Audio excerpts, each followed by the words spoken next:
Hi guys! So it's me, Micaela, and this is my first vlog.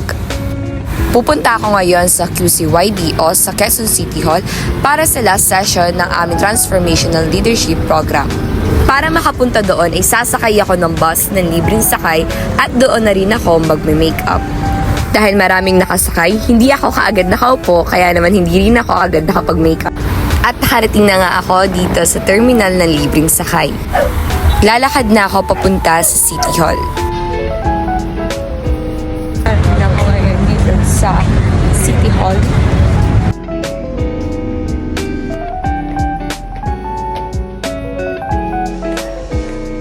Ako ay mag-e-elevator dahil sa 15th floor pa ang office ng QCYDO. So nandito na nga ako sa executive lounge at papasok na ako ng venue.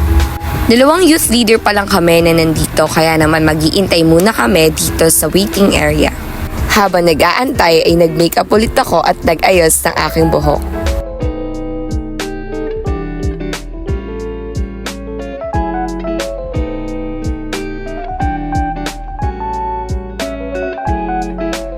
Pagkatapos mag-makeup ay nagpalit nga muna ako ng red na damit dahil ito ang naka-assign sa akin para sa magiging activity namin ngayong araw. Pagbalik ko ay marami na kaming youth leaders. Nang sandali ay in-explain na sa amin ni Mr. Leon ang aming gagawin. Mili na nga kami ng aming magiging raha at datu. Pagkatapos nga ng ilang activities ay kumain muna kami. Pagkatapos ng ilang activities ay nakakuha kami ng 25.5 points. Binigyan nga kami ni Mr. Leon ng foods from Thailand. After ng ilang activities ay kumain ulit kami. Habang lunch break ay nagchichikahan kami ng aking new friend from Barangay Payatas. Ang oras ng palis na agad. Wala na, tinapon na lang namin. Ngayon na ako nakapag-video ng activity namin dahil hindi kagad kami pinayagan mag-cellphone para mas ma-enjoy namin ang moments kasama ang kapwa naming youth leaders. Sobrang nag-e-enjoy ako sa lahat ng mga activities na aking sinasalihan. Ang next naming activity ay island hopping. Ang goal dito ay makarating kaming lahat sa finish line. Makatawid lahat. Okay. Sige.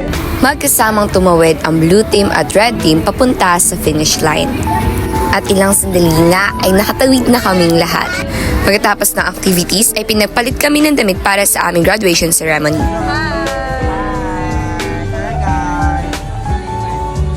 Bago ko siyang friend from Barangay Payatas. Introduce yourself naman, Beth. So, ayan nga po.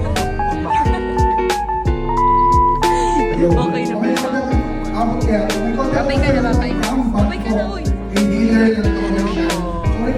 The food. Okay lang, patch mo na to. Pang-apat po. Oh, lala. Good hour.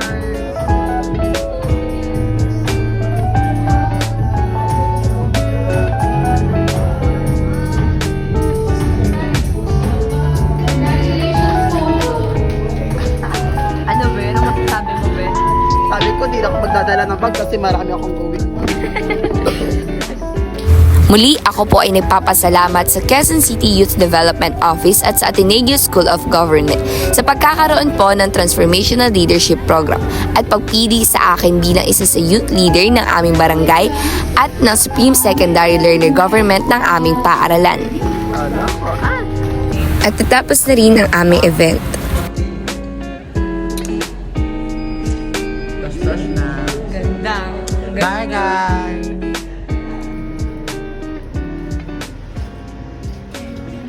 Hello po.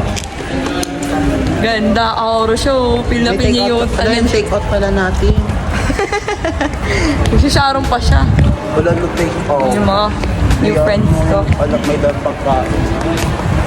Babe, pakita mo naman yung kasama mo dyan. Hello po, we are from Barangay Payatas. Ganda. The land of lands. Pauwi na ako ngayon.